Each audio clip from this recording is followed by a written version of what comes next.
Right, so before we get into this, I just gotta give a quick explanation as to where I've been. Basically, life decided to take a shit right on top of my head, and I had fucking Mexican food the night before, and it just would not stop fucking dripping. So that's where I've been. Yeah, with work, living situation, cost of living, all that shit, trying to get stable. Basically, that's why there's been nothing going on with this car. But because it had been sitting for so long under a cover that disintegrated, which we'll get into shortly, it kind of made a mess that needed to be remedied. So what we're doing here is basically a 150,000k major service overhaul, including the paint, diff, full service, everything. Everything you can think of. So before we get into that, I'll just show you guys exactly what's new, what's been added.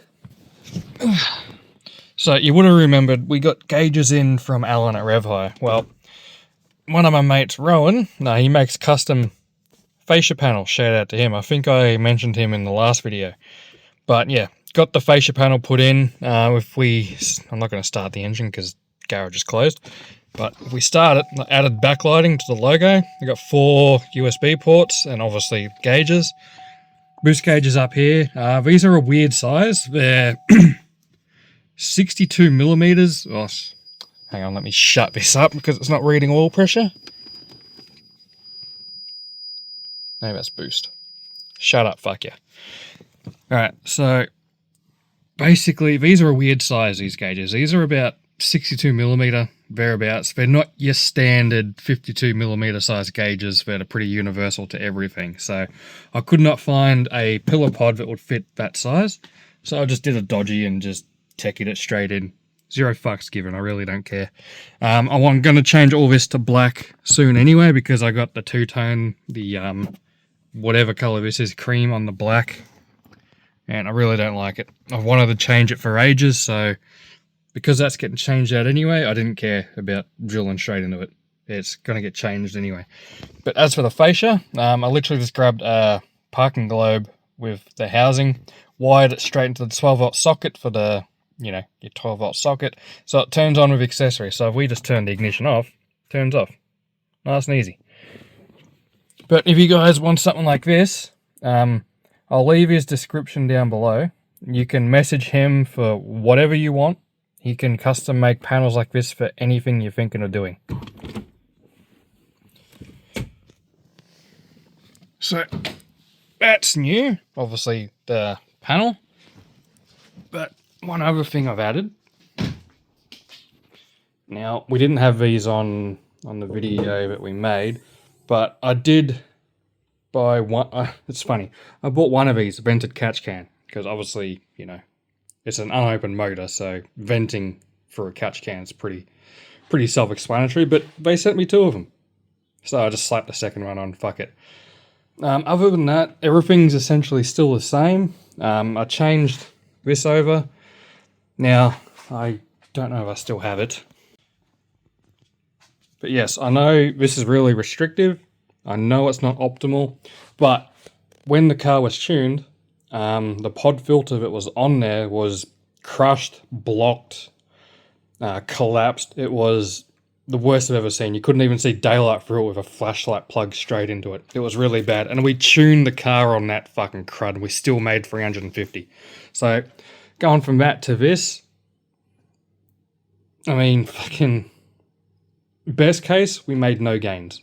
But realistically, we probably made some gains just from adding that restrictive shit.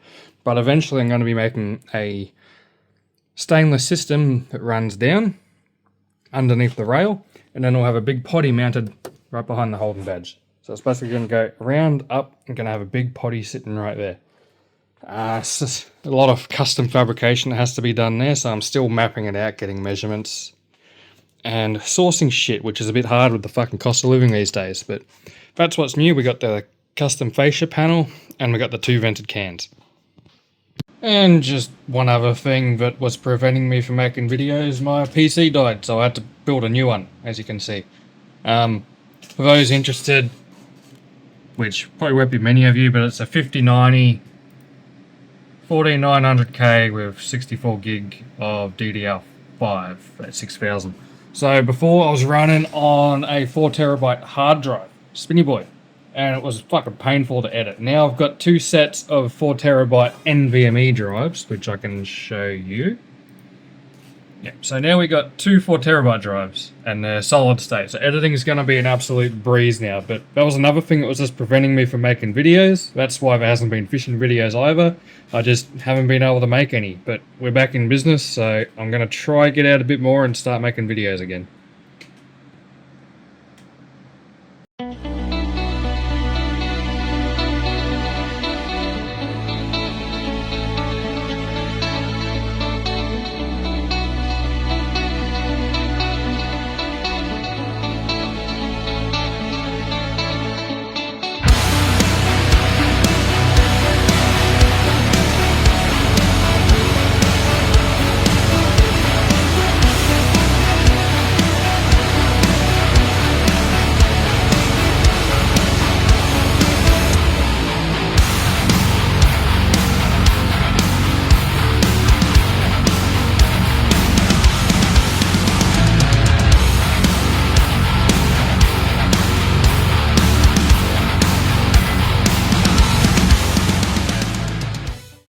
Right, so to start off, you can see straight away the paint is in disarray. Like, I have never, ever let it get this bad, but unfortunately with life, you have to take sacrifices here and there.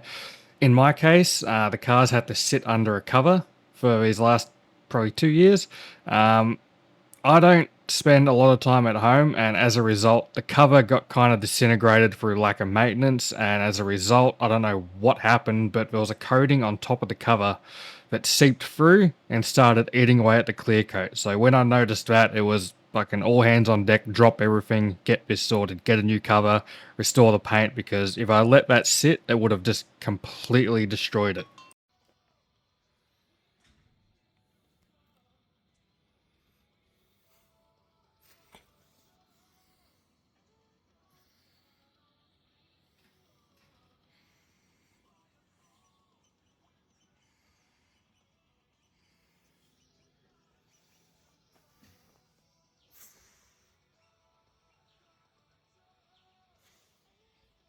So the first step of this process is to obviously wash the car, get all the surface contaminants off the paint, getting ready for a clay bar, and then you can start with the cut.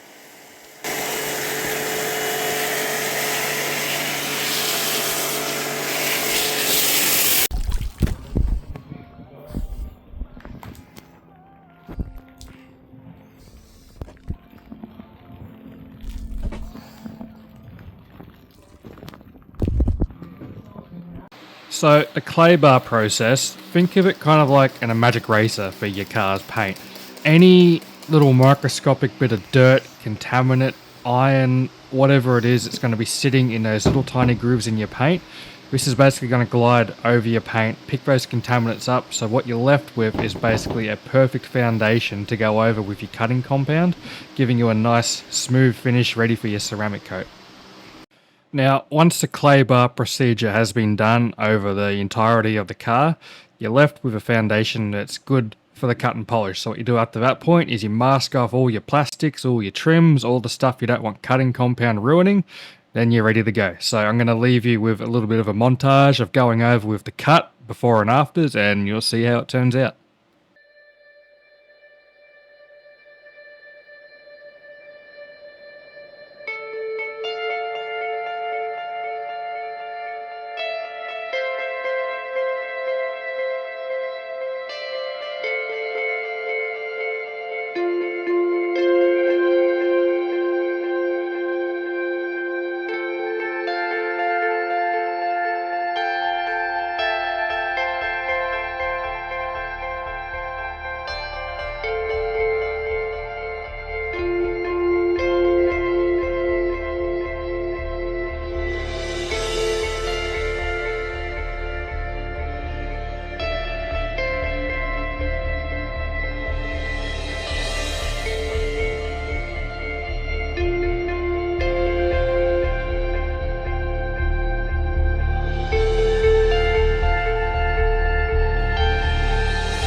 So with that now out of the way, car's looking as good as it can be for another week until the cover goes back on and destroys it once again. It's time for the maintenance, so obviously that means we're dropping the oil, fresh filter, also going to be doing the diff, coils, plugs. I was going to do transmission, couldn't get the kit in time, so I just did that off camera, but basically front to back service, doing just about everything.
So after ripping out the coils and the spark plugs, I decided to get a set of NGK ruthenium spark plugs. These are a 7 heat range, that's what we're running before, and they work fine, so there's no point to be changing them. One thing I did change is I went to the Rev High branded coil packs, which I painted red. Not really happy with how they turned out, but purple just would have thrown everything off. So after gapping the spark plugs to 0.5, it was time to set them in the car and move on to the diff.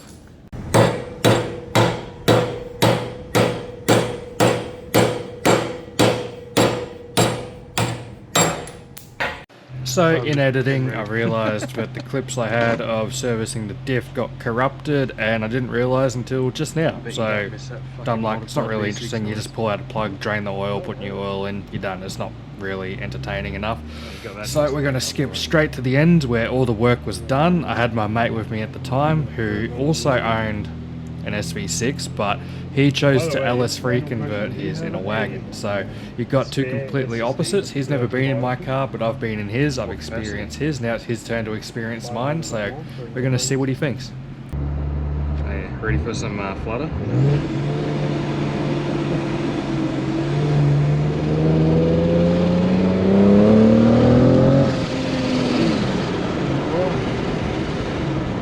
That was barely 5 psi. That was only half of what it's got. It's actually fucking nuts. Wait until we open it all the way up and we actually get in the boost. What shocks me is the torque. Yeah, you don't expect torque like this from a V6, do you? Yeah. Like when you jump in it, you'll feel straight away, like even driving normally, you can feel the fucking torque in it. Like if I just put it in auto and like if we slow down. It drives normal. Yeah. That's the... Alright, so I'll just drive it normally. Yeah. Like you can feel the torque going through that already, can't you? Yeah, you can. There's more drive in it than... That was only 2,000 RPM. But that's mostly because of the 3.7 diff. Yeah. You get a laugh when you jump in low. Yeah. The baseline. Yeah.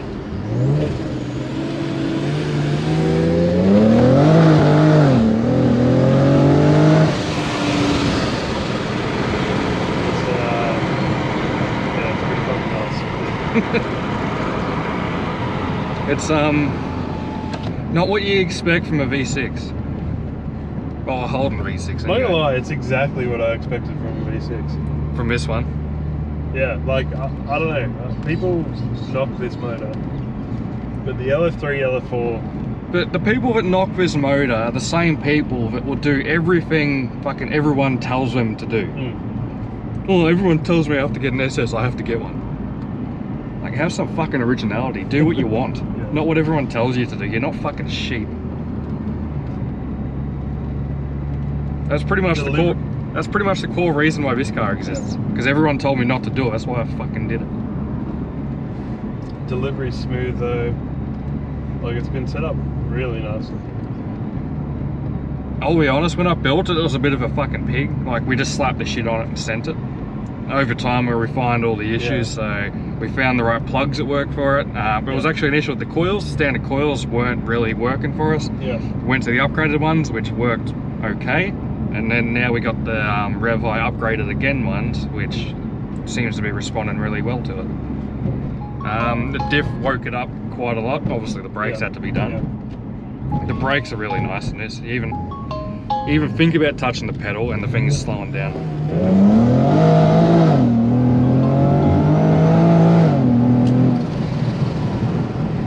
It's a shame it breaks traction in first so much. I reckon if you could almost pedal it a little bit first, you would you'd get so much more acceleration. Well, next thing I'm doing, I'm swapping the rear tires because they're 275 wide, like they're fucking wide enough. I just got cheap shitties on there at the moment. Sticky, yeah, so I'm gonna go that'll pilot. make a huge difference. Yeah, I'm gonna go Pilot Sport 4S's. Yeah.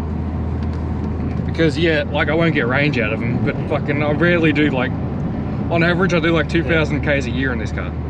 So the other thing that's getting me, which I can tell straight away compared to my wagon, is the weight. And I feel the same in the U. V6 just a lot lighter. A way lighter, dude. And you can feel it. The car's so much more agile. Like, power-wise, you are making more power, but I think what makes the biggest difference for me is the weight and the power combined. Well, look, on paper, I'm making more power. I'm making 350, right?